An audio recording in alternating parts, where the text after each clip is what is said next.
Welcome to the second lecture of transfer functions and block diagram reductions. So as we have already studied that the transfer function is nothing but it is the relationship between output and input, or it is considered to be the ratio of Laplace transform of output divided by Laplace transform of input. So transfer function GS is represented by relationship between CS and RS. So Laplace transform of output is considered as CS and Laplace transform of input is considered as RS. So formula for GS can be written as CS divided by RS, or you can rearrange it in form that CS can be written as, or output of control system can be written as multiplication between input and its transfer function, that means RS into GS. So with this we will try to understand the various rules which are required for block diagram reduction from the or using the subsequent slides.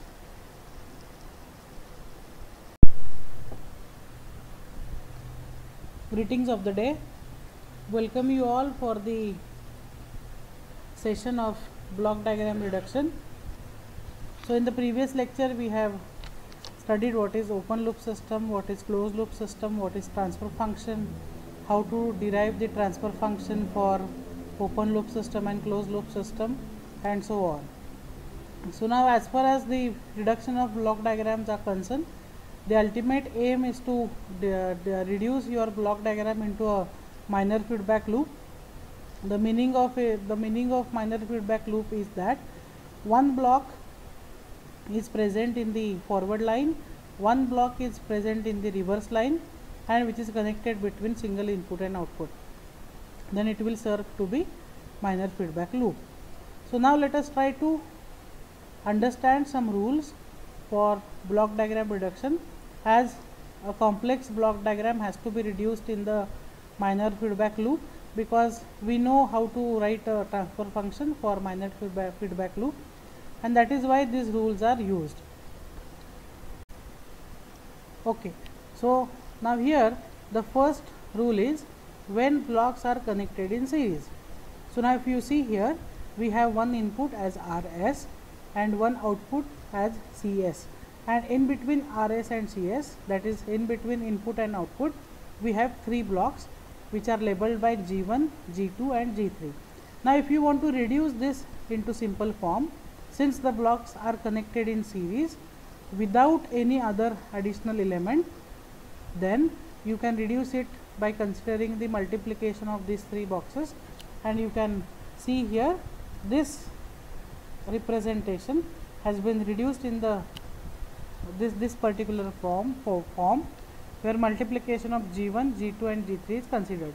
So remember this, when three blocks are connected in series without any additional element, that means there is no summing point, there is no takeoff point between these three blocks, that is why it is considered to be they are connected in series. So for such case, then the reduction of transfer function or reduction of block diagram is done by just considering the multiplication of these three boxes. So here we will write it as G1 into G2 into G3 in between RS and CS. So as we know that this becomes a open loop system, so we know that transfer function of open loop system is considered to be the function which is written in the block, or which is written between single input and single output. So for this particular system, transfer function is considered to be G1 into G2 into G3. Now second rule is when the blocks are connected in parallel. So now if you can see, there is single input RS, there is single output CS, but in between CS and RS we can see three blocks which are connected in parallel. First is G1, another is G2 and another is G3.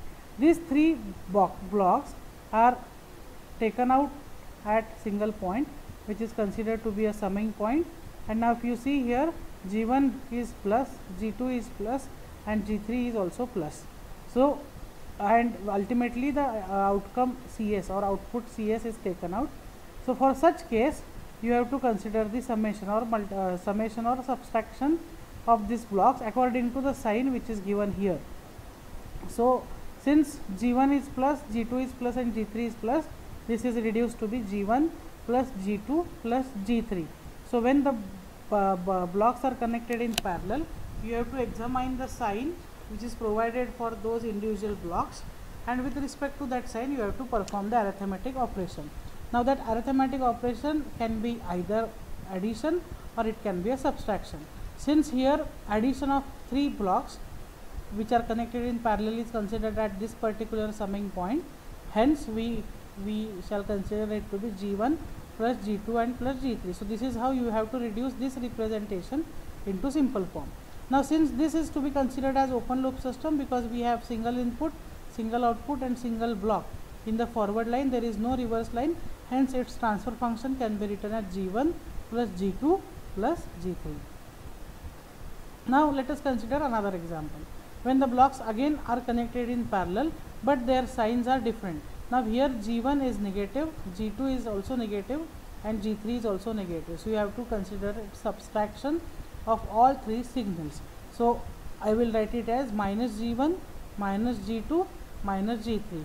So its transfer function is considered to be minus G1 minus G2 and minus G3. Let us consider another example. Here summation of G1, like we can consider G1 is positive, G2 and G3 is negative. So since the blocks are connected in parallel and with respect to its sign convention, we will reduce this this representation as G1 minus G2 minus G3.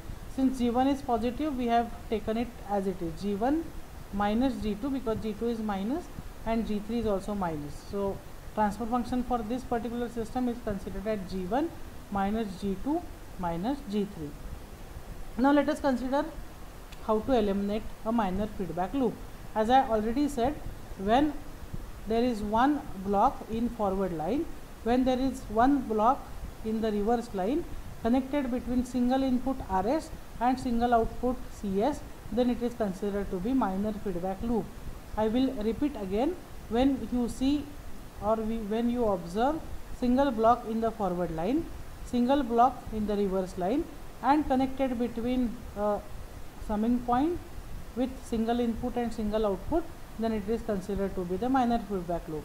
And to write transfer function of minor feedback loop, we have derived formula already, and we can reduce this form as GS, that is the transfer function which is, or the block which is connected in forward line, that is, or you can write this as G1 also.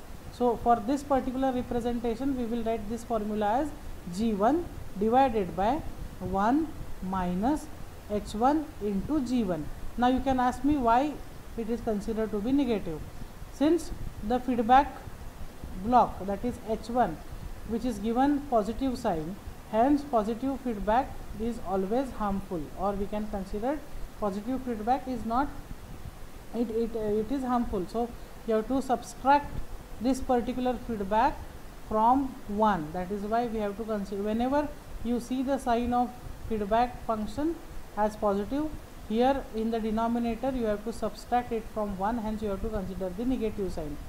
So we can write transfer function for this particular representation as G1 divided by 1 minus H1 into G1. Now let us go to another example. Here the another minor feedback loop is considered, where the signal which has come from the feedback is considered to be negative. So as we know that negative feedback is always good, so we have to add this signal into 1. Hence transfer function for such case can be written as, with the same formula, G1 divided by 1 plus H1 into G1.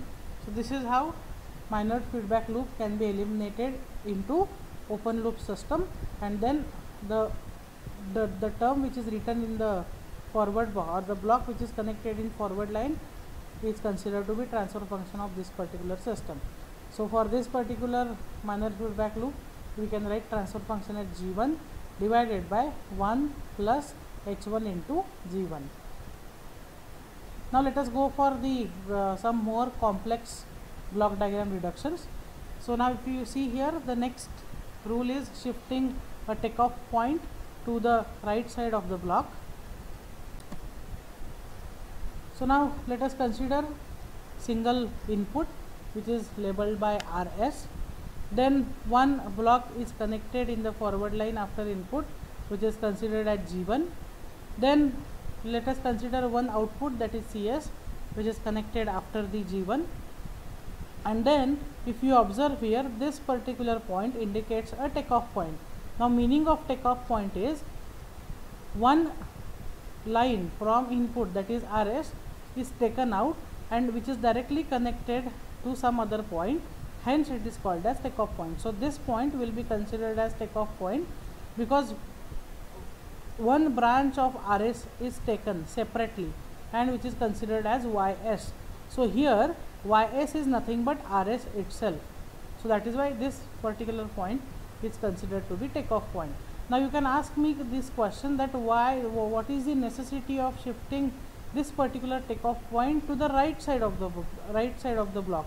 Since it is written here, we have to shift the takeoff point to the right side of the block. The meaning is we have to shift this particular point after the block. That means this side of the block, that is right side of the block. So you can ask me why are we doing this shifting? Because since we have to reduce our block diagram representation in the minor feedback loop, if this particular takeoff point, suppose one more transfer or one more block is added here, okay, so let us consider this particular block as G2. So if I want to take this G1 and G2 in parallel, I need to shift this particular point to somewhere other place. So by to shifting it to the some other place, we can shift it to the right side, or even you can shift it to the left side also, so that in between G2 and G1, if any additional element is present, then you can shift it to other side. Hence what you can do is, by shifting this particular point, you can take this G1 and this particular G2 in the series, and then it is easier for you to reduce when blocks are connected in series. You can just take its multiplication. So that is why we do the shifting. When we will take example, you will be able to understand. So right now just try to remember one thing, that we have to shift this particular point to the right side of the block, so somewhere here. So now what we will do, we will try to write the output. So now here you can see there are two outputs, one is CS and another is YS. So let us try to write the formula for CS and YS. As we know that CS is depends on G1 and RS, because CS is depend on transfer function G1 and its input. So we will write this for, as we know that formula for transfer function, that means ratio of CS upon RS is equal to G1. So we can rearrange the formula, and we can write this as CS is equal to RS into G1. Now if you see here, we have another output which is YS, which is nothing but RS, because one branch of RS is taken directly and it is considered to be YS. So I will write formula as YS is equal to RS itself. So now when we shift this particular point to the right side of the block, what will happen, we will see. So now what you have to do is, you have to just shift this point directly to this particular place or this particular location, and then we will see what will happen. So let us consider RS as input, then one block G1 as it is, then the CS as output. And now what we will see, what we will do, we have shifted this particular point here directly, and we have written this point as YS as it is as of now. So now what we will do is, we will try to write again formula for output. Now here also we have two output, one is CS and another one is at this particular point.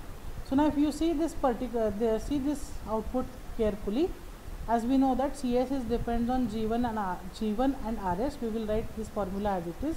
So CS will be equal to RS into G1, or you can write it as G1 into RS. So now let us try to write the formula for YS also, because this output is nothing but YS. So if you see this diagram carefully, one branch of CS is taken as it is, and it is represented as YS in this particular representation. So for Ys we can write formula, same formula, because one branch of Cs is taken out, so we can write formula for Cs as the same formula for Ys also. So Ys is equal to Rs into G1. But if you see this particular presentation, we want to write Ys as equal to Rs, but if you see here G1 is additional. So since we have shifted this particular point to the right side of the block, because of shifting it to the right side of the block, this Ys output is getting influenced by G1 transfer function. Hence what we have to do is we have to remove this G1. So now to remove this G1, what we have to do, we have to multiply this particular term Rs into G1 by G1 itself. So G1 will get cancelled, these two terms will get cancelled, and you will get required output as Ys is equal to Rs. But since if you see here we have divided this particular term by G1, so we have to add one additional box here, which is nothing but 1 divided by G1. So whenever you shift this particular point to the right side of the block, you have to consider reciprocal of this particular transfer function is to be added at this particular point. So you get Rs is equal to, or Ys is equal to Rs. Now let us try to write formula for this Ys also. So now as we know that this Ys is depends on 1 upon G1, this G1 and Rs. So what G1 will get cancelled. So we will take multiplication of Rs, G1 and 1 upon G1, isn't it? Because this particular output, Ys output, it depends on this transfer function and input. So we will take its multiplication. So we will write this as Rs into G1 into 1 upon G1. So G1 will get cancelled, you will get Rs. So ultimate output will be Ys is equal to Rs, which we had calculated at this particular point for this particular representation. So what we have done is we have shifted the takeoff point without changing its output at both the places, because Cs is same as Rs is equal to G1, which is represented here, and even Ys is also same, which is equal to Rs. But to get this particular output, we have done some additional arrangement. First is we have shifted this point to the right hand side, and additionally we have added one more block which is reciprocal of this particular transfer function in the shifted line, so that you can get the same output as you were getting output at this particular representation. Okay, so now next rule is to shift the takeoff point to the left side of the block. Now let us consider again one input Rs, G1 as transfer function in the forward line, one output as Cs, and now if you can see the takeoff point is present after the transfer function, that is G1. So this particular takeoff point and its output is considered as Ys. Now Ys is as same as G1 into Rs, which is equal to Cs. So since here also we have two outputs, let us try to write the formula. As we know that Cs is depends on G1 and Rs, so formula for Cs will be equal to Rs into G1. Similarly, Ys is also, because see one branch of Cs is taken out and it is directly connected here, which is labeled as Ys. So this Ys is also depends on G1 into Rs. So let us try to write the formula. Ys is also equal to Rs into G1. Now what we have to do is we have to shift this particular takeoff point before the block or left side of the block. This case happens if one additional transfer function exists here somewhere. So if you want to take this G1 and let us suppose G2 is connected here, if you want to take this G1 and G2 in series, you need to move this takeoff point to the left side of the block, or even right side of this particular block. So you can do as per the requirement, or whichever is easy, but I am telling you all the rules. You can, using these rules, you can either shift the block to the left side or right side of the block. So now let us try to shift the point to the left side. So let us consider Rs, G1 and Cs as it is.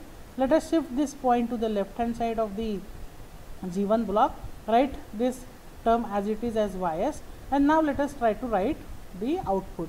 Now if you see, Cs will be equal to Rs into G1 because it depends on G1 and Rs, and if you see this particular line, since we have shifted this particular point to the left side of a block, this represents that one branch of RS is taken out and it is labeled as YS directly. So by writing this particular output, we can write this as YS is equal to RS, but what we want is YS is equal to RS into G1.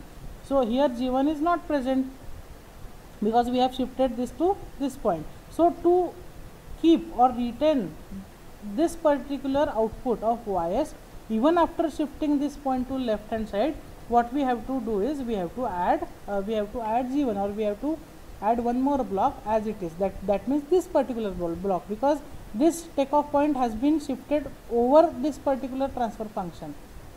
Hence what we can do is we can multiply this RS with G1. So if we want to multiply this RS with G1, we have to add one more block here additionally. So what we will do, we will add one more block G1 here. So that means its equivalent output will become YS is depends on G1 and RS itself. So YS becomes RS into G1, which is same as this particular output in the previous presentation. So if you compare this output and this output, both outputs are same. But try to remember this thing, to get the same output of this particular representation, we have to add same block from which we are moving the takeoff point. If you are moving this takeoff point over this G1, you have to take additional G1 and you have to add it in this particular line, so that you can get equivalent output of YS which was there in the previous form, which is nothing but RS into G1. Okay, now the next rule is of shifting summing points to the right side of the block or the left side of the block. Now you can ask me, why do we need this particular rule?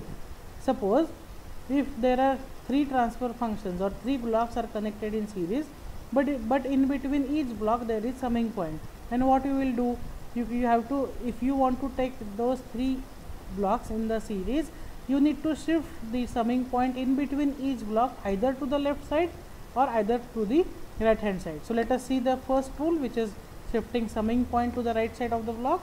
So let us consider one input as RS. After that there is one summing point. Additional signal is connected to summing point as XS, which is also considered as input, which is either it can be positive or negative, and then it is connected between one transfer function, that is G1, and ultimately there will be one output. Now since we can see here there is single output, let us try to write the formula. Now please try to understand this CS, that means the output of this control system is depends on transfer function G1 and two inputs, that is RS and XS. So output of this particular summing point is considered as RS plus or minus XS. So ultimate output of this summing point will be ultimate input to this particular block. So we can consider input to this particular block as RS plus or minus XS. So let us try to write the formula for CS.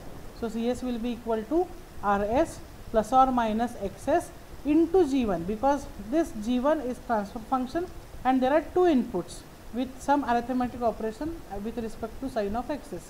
So we will consider it to be RS plus XS bracket into G1. So if we expand this formula, we will get it as RS into G1 plus or minus XS into G1. So now what we have to do is we have to shift this summing point to the right side of the block. So let us do it.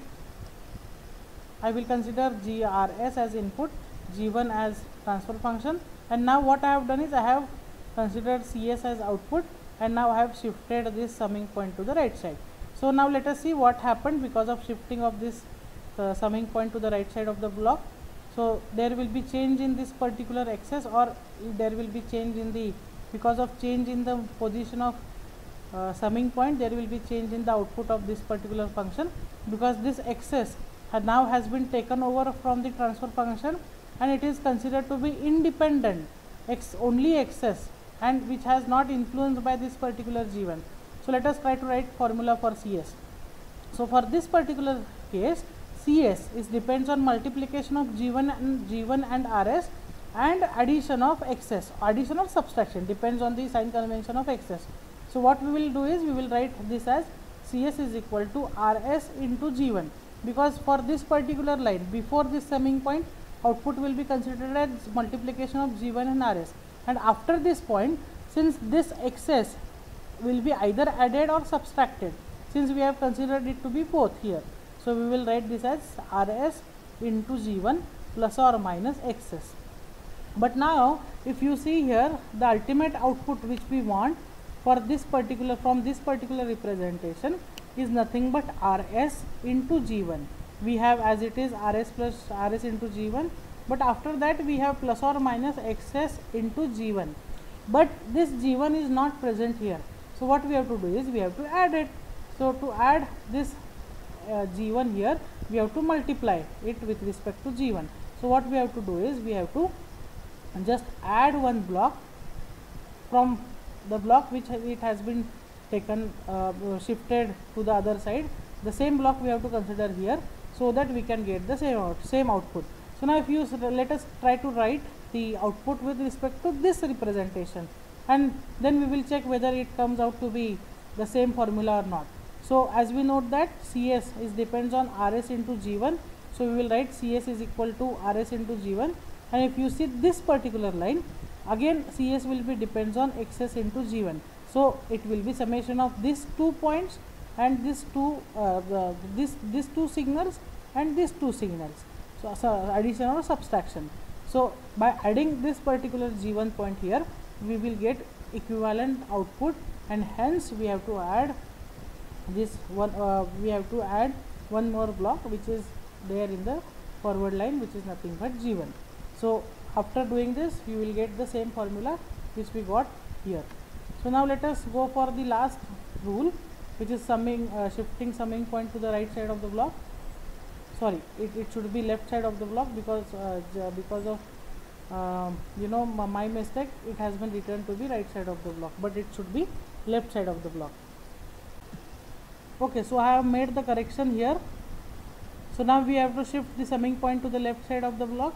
Let us consider Rs as input, G1 as transfer function, Cs as output, and then there is one additional signal which is considered as excess, and which is considered to be, or which is connected to be, a summing point.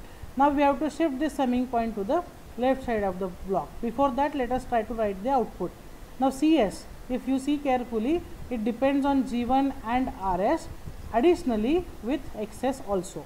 So formula for Cs will be written as Rs into Gs, this particular term, plus or minus Xs, because output at this particular point will be G1 into Rs.